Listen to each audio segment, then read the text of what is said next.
गजाननं भूतगणाधिसेवितं कपेत्तजम्बोफलचारुभक्षणम् उमासुतं कविनाशकारकं नमामि विघ्नेश्वरपादपङ्कजम्। बोले गणेश जी महाराज की जय। जय श्री राधे मित्रों, आज हम बात करने वाले हैं गणेश चतुर्थी के शुभ मुहूर्त के बारे में और उनकी सुंदर कथा के बारे में। यदि आप चैनल पर नए हैं तो कृपया करके चैनल को सब्सक्राइब जरूर कर दें और बेल आइकन अवश्य ही दबाएं ताकि हमारी जो नई वीडियो बनती हैं उनका नोटिफिकेशन आपको मिलता रहेगा। अब बात करते हैं गणेश चतुर्थी के शुभ मुहूर्त के बारे में। तो जैसा कि हम सभी को पता है कि भाद्रपद शुक्ला चतुर्थी को यह उत्सव बड़े धूमधाम से पूरे भारत देश में मनाया जाता है, जो कि अब की बार 22 अगस्त 2020 को शनिवार के दिन पड़ रहा है। इसका जो शुभ मुहूर्त है वो है वृश्चिक लग्न, और वृश्चिक लग्न दोपहर में शनिवार के दिन दोपहर में 12:41 से प्रारंभ होगा, लगन प्रारंभ होगी और इसका समापन काल है 2:58। अर्थात 12:41 से स्टार्ट होगी और 2:58 तक ये समाप्त हो जाएगी ये लगन। तो यही शुभ मुहूर्त है गणेश जी की स्थापना का, उनके पूजन का। अब बात करते हैं इनके सुंदर कथा के बारे में। तो इसकी कथा बड़ी सुंदर है, कृपया करके ध्यान से श्रवण करें। एक बार सनत कुमार मुनियों ने श्री शंकर भगवान से प्रश्न किया कि हमें भाद्रपद शुक्ला चतुर्थी के सुंदर वृत्तांत के बारे में सुनाइए। तो श्री कृष्ण श्री शंकर भगवान कहने लगे, सुनो ऋषियों, यह जो व्रत है बहुत ही सुंदर व्रत है। इस दिन गणेश जी का पूजन किया जाता है, गणेश जी का व्रत किया जाता है, क्योंकि इस व्रत को यदि कोई करता है तो इस पर लगा हुआ मिथ्या दोष मिट जाता है। स्वयं भगवान श्री कृष्ण ने इस व्रत को किया था सर्वप्रथम। तो सनत कुमारों ने कहा कि महाराज कृपया करके हमें ये बताइए कि भगवान श्री कृष्ण पर मिथ्या दोष क्यों लगा और उन्होंने किस प्रकार से गणेश जी का पूजन किया। तो भगवान शंकर कहने लगे कि जब भगवान इस धराधाम पर अवतरित हुए तो जब उन्होंने कंस को मार डाला तब वो विद्याधन करने के लिए उज्जैन गए, अवंतिका में पहुँचे, वहाँ से अध्ययन करके लौटे तो वो मथुरा में निवास कर रहे थे।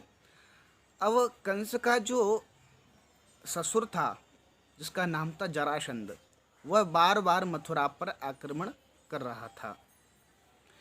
अब उससे परेशान हो गए, उसको 17 बार हरा दिया भगवान श्री कृष्ण ने। अंत में जब वो ब्राह्मणों को अनुष्ठान पर बिठा करके आया तो ब्राह्मणों की रक्षा करने के लिए भगवान ने अपना रण छोड़ दिया और भगवान का नाम पड़ गया रणछोड़। और वहाँ से वो पलायन कर गए और पहुँचे ये द्वारकापुरी में जाकर के। द्वारकापुरी में उन्होंने अपने निवास स्थान बनाया है द्वारकापुरी को। वहाँ पर वह अपने परिवार के साथ में रहने लगे। वहीं पर उनका भगवान श्री कृष्ण का रुक्मिणी के साथ में विवाह संपन्न हुआ। तब एक दिन उनके राज दरबार में एक सत्राजित नाम का राजा उनके दरबार में पधारा। उसके गर्दन में एक ये मणि पड़ी हुई थी जिसका नाम था श्यमंतक।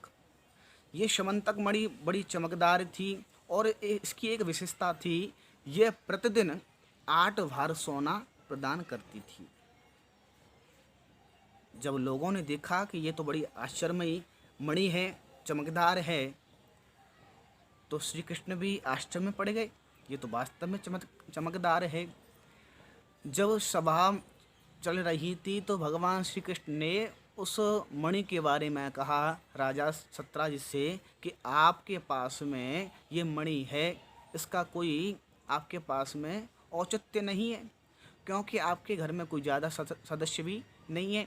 आप इस मणि को हमारे राजकोष में जमा कर दो, ताकि हमारा जो राजकोष है उसमें धन की वृद्धि होती रहेगी। तो राजा सत्राजित ने मना कर दिया कि मैं मणि आपको नहीं दूंगा, क्योंकि मैंने तो सूर्य भगवान की तपस्या करके ये मणि प्राप्त की है। और यूँ कह करके वो चला गया। भगवान श्री कृष्ण ने भी उसको उस बात को अंदाज़ा नहीं किया, अनसुनी कर दिया, भूल गए उस बात को। एक दिन उसी राजा का छोटा भाई प्रसेन, सत्राजित का छोटा भाई प्रसेन, उस मणि को धारण करके जंगल में शिकार खेलने के लिए गया, तो वहाँ पर एक सिंह ने इस प्रसेन को मार डाला और मणि को अपने पास में रख लिया। उसी मणि को जब एक जामवंत जी ने मणि को देखा कि यह सिंह के पास में है, तो मणि के लोभ से उन्होंने उस सिंह को मार के उस मणि को छुड़ा लिया और मणि को वह अपने पास में ले गए अपनी गुफा में। और अपने गुफा में जो उनकी पुत्री थी जिसका नाम था जामवती, जामवती को जाकर के वो मणि प्रदान कर दी। इधर उस राजा सत्राजित को पता चला कि मेरा भाई जंगल में शिकार खेलने के लिए गया था और लौट के नहीं आया है। उसके गर्दन में मणि पड़ी हुई थी। इसने अनुमान लगाया, मुझे लगता है शायद श्री कृष्ण ने मेरे भाई को मार डाला है, मरवा डाला है। ऐसा उन्होंने अपनी पत्नी से कहा और बताया कि एक दिन मैं श्री कृष्ण के पास में गया था, उन्होंने मणि मांगी थी, सारा वृत्तांत सुनाया। परंतु मेरे पास में कोई सबूत नहीं है, प्रमाण नहीं है कि ये कर्म श्री कृष्ण ने किया है या किसी और ने किया है। आप किसी से कहना मत, परंतु आपको सबको पता है कि स्त्री का स्वभाव होता ही ऐसा है।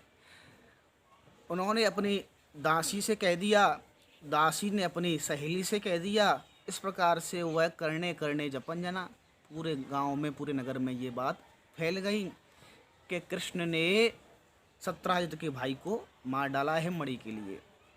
जब यह बात श्री कृष्ण के कानों में पड़ी तो विचार करने लगे कि ये मिथ्या दोष मेरे ऊपर क्यों लगा। बड़े परेशान हुए, बड़े उदास हुए। उसी समय उनके पास में नारद जी का आगमन हुआ। नारद जी से उन्होंने कहा कि महाराज कृपया करके ये बताइए कि मेरे ऊपर ये कलंक क्यों लगा, मिथ्या दोष क्यों लगा। तो भगवान श्री कृष्ण से नारद जी कहते हैं कि आपने चौथ का चंद्रमा के दर्शन कर लिए थे। बोले मतलब? बोले आपने भादो शुक्ला चतुर्थी के दर्शन किए थे, जिसके कारण आप पर यह दोष लगा है। बोले ये कैसे, कृपया करके बताइए क्यों लगता है ये दोष, इसका रहस्य क्या है, आप कृपा करके मुझे सुनाइए। तो कहने लगे कि एक बार गजानन भगवान को देख करके चंद्रमा हंस गया था, इसलिए गणेश जी ने चंद्रमा को श्राप दे दिया कि तू मुझे देख कर के हंस गया था, आज चतुर्थी है, इसलिए चतुर्थी के दिन, भादो शुक्ला चतुर्थी के दिन जो तेरा दर्शन करेगा उसे मिथ्या दोष लग जाएगा। यों दे करके, श्राप दे करके वो प्रस्थान कर गए भगवान गजानन। इधर चंद्रमा भी बड़ा उदास हुआ और वह जाकर के जल में छिप गया। उसकी पीड़ा जब ऋषि मुनियों को पता चली, देवताओं को पता चला कि चंद्रमा छुप गए हैं जल में जाकर के, तो वो ब्रह्मा जी के पास पहुँचे। ब्रह्मा जी से कहा कि ऐसी ऐसी बात हुई है, चंद्रमा को गणेश जी ने श्राप दे दिया है। तो ब्रह्मा जी ने कहा कि इसका कोई उपाय नहीं है, ये तो अकाट्य श्राप है। आप चाहते हैं कि चंद्रमा का जो श्राप है वो मिट जाए, तो आप गणेश जी की शरण में जाओ। तो चंद्रमा इत्यादि सभी ऋषि मुनि ये गजानन के पास में पहुँचे, गणेश जी के पास में जाकर के स्तुति करी। ब्रह्मा जी भी साथ में गए। तो गणेश जी प्रसन्न हुए और कहा कि आप क्या चाहते हैं। तो गणेश जी से ऋषि मुनि देवताओं ने कहा कि आपने चंद्रमा को श्राप दे दिया है, कृपा करके इस श्राप से इसको छुटकारा दिलाओ। तो गणेश जी ने कहा कि आप कह रहे हैं इसलिए मैं इसको क्षमा तो कर दूंगा, परंतु श्राप तो मिटने वाला नहीं है। परंतु मैं इतना कहता हूँ, जो आज से प्रत्येक माह के शुक्ल पक्ष की द्वितीया के दर्शन करेगा, उसको चौथ के चंद्रमा के दर्शन करने का जो कलंक लगता है वो कलंक नहीं लगेगा। तो ऋषि मुनियों ने पूछा कि यदि कोई द्वितीया के दर्शन ना करे तो उन्होंने कहा कि उसके अलावा यदि कोई दर्शन नहीं करता है द्वितीया के चंद्रमा के, तो वह गणेश चतुर्थी के दिन गणेश जी का पूजन करे, तो भी उसको मिथ्या दोष नहीं लगेगा। इस प्रकार से नारद जी ने भगवान श्री कृष्ण को यह कथा सुनाई और कहा कि आप गणेश जी का पूजन करिए, जिससे तुम्हारे ऊपर जो कलंक लगा है वो मिट जाएगा। तो उन्होंने गणेश जी का विधि पूर्वक पूजन किया। पूजन करके उस व्रत को किया है और फिर उन्होंने एक सेना की टुकड़ी ली और सेना की टुकड़ी को ले जा कर के और मणि की खोज की है। मणि की तलाशी ली और जामवंत जी के पास पहुँचे हैं। जामवंत के बाद साथ में उन्होंने जामवंत जी के साथ में भगवान श्री कृष्ण का युद्ध हुआ है। मणि को साथ में मणि को लेकर के वह सत्यराजित के पास पहुँचे हैं। इस प्रकार से उनके पास में उनके ऊपर जो कलंक लगा था उससे उनको छुटकारा मिला है। जो मिथ्या दोष लगा वो मिट गया। तो इस प्रकार से यदि किसी के ऊपर मिथ्या दोष लगे तो उनको भादों शुक्ला चतुर्थी के दिन भगवान गणेश जी का पूजन, उनके लिए व्रत इत्यादि अवश्य करना चाहिए, उनकी पूजा अवश्य करनी चाहिए। यदि कोई इस कथा को सुनता है तो भी उनके ऊपर जो झूठा दोष लगता है वो मिट जाता है, जो कलंक होता है वो मिट जाता है। इस प्रकार से इस कथा का जो महात्म था मैंने आपको सुनाया। यदि आपको यह वीडियो पसंद आए तो लाइक और शेयर अवश्य ही करें, और यदि आपने अभी हमारा चैनल सब्सक्राइब नहीं किया है तो कृपया करके चैनल को अवश्य ही सब्सक्राइब कर लें। बोलिए गणेश जी महाराज की।